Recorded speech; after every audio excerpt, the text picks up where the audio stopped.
So far in this series about playing bebop piano, I've used bebop scales to try to keep the chord notes on the downbeats when we're doing a solo in eighth notes.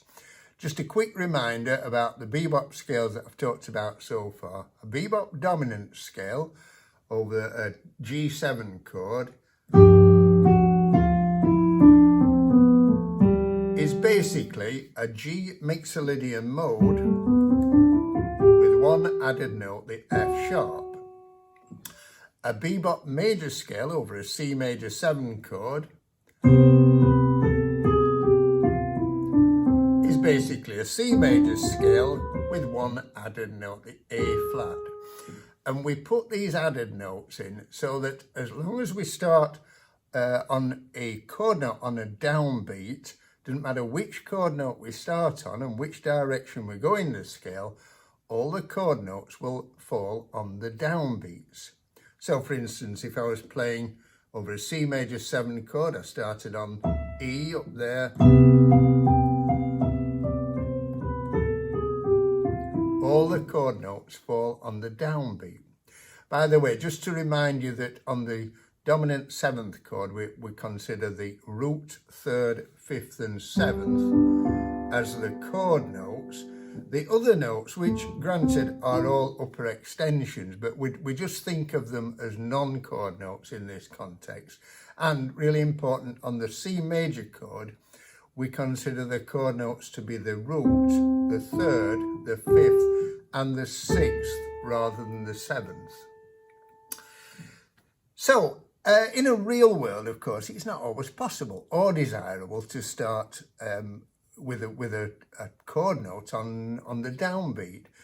And this video really is about what to do when we find ourselves landing on a downbeat with a non-chord note. So what exactly is the problem about landing on a non-chord note on a downbeat? Well, let's look at some examples. If we started on the A when we're playing over a G7 chord, the A is the 9th of G7, and there's no clash there, that sounds absolutely fine. However, if you carry on the bebop scale, we end up with F sharp over the G7, which clashes badly with the F. And then the C clashes. If I play the G7 chord there, you can hear the clash between the C and the B.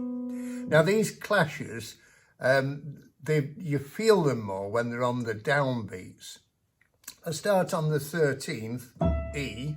The E that sounds fine over the G7 chord, but you get the clash on the C and again on the F sharp. So what are the solutions if we find ourselves with a non-chord note on a downbeat?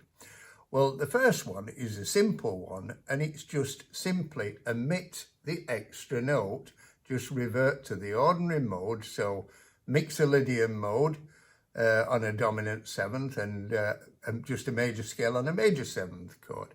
So if we started on the 9th, just play the mixolydian mode until a chord note lands on the downbeat. And in this case, it lands very quickly on the next downbeat. You've got a chord note, and then you can continue with a mixolydian mode. If we start on the 11th, it just takes a bit longer to get to a chord note on a downbeat. But you get there, you get to the F again. We start on the 13th, it takes longer still. We still have to wait till we get to the F before we've got a chord note on a downbeat. So in that case, you might be better using one of the other solutions, but it does work, it just takes a little bit longer. Okay, the next solution, again, it's a simple one, is just play the non-chord note as a crotchet and then carry on the bebop scale in quavers. So it straight away corrects itself.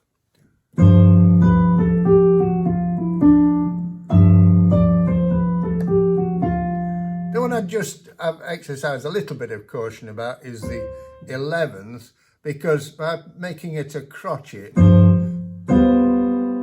you have that bit longer to feel that dissonance. As long as it's being played at a reasonable speed, though, it's not going to be there long enough to really jar. The next solution is to play a syncopated rhythm. So go from the non-chord note to the next chord note, but make that next chord note a crotchet, so that straight away it rectifies itself and the chord notes are coming on the downbeat. The next solution would be to play the note above it, and then the non-chord note followed by the note above it, the non-chord note again, but play those two as semiquavers.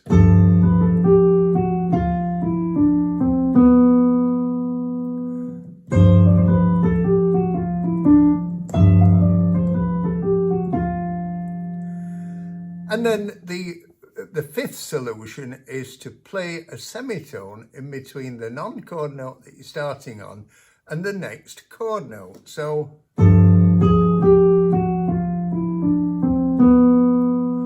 notice when you start on the 11th, there is no semitone between the 11th and the 3rd, but what you can do is go to the semitone below the 3rd.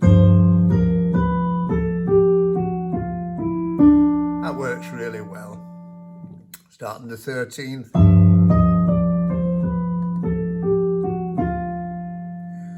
Okay, so that's 5 solutions to the problem. The two great jazz educators, David Baker and Barry Harris, have written extensively about this, and they come up with lots and lots of solutions, so they're well worth looking at. In the introduction, there were a couple of places where I had to use one of these solutions.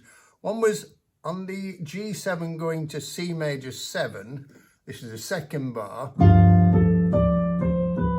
If I'd carried on with a bebop dominant scale, I'd have played F sharp, which would have meant that I was landing on F over the C major chord, which clashes badly. So instead, I just reverted to using the mixolydian mode. Now, on the C major 7 chord, I could have started with that arpeggio, starting on the 3rd. If I'd have just played that in straight quavers, it would have been...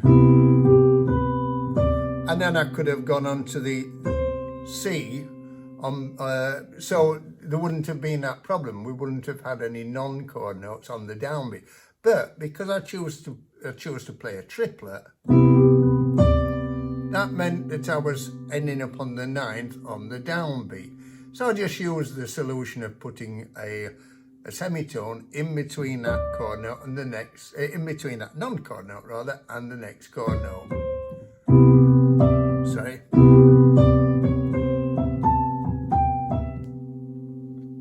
Okay, hope you found that useful. If you did, please give it a thumbs up and subscribe, and I'll see you in the next video.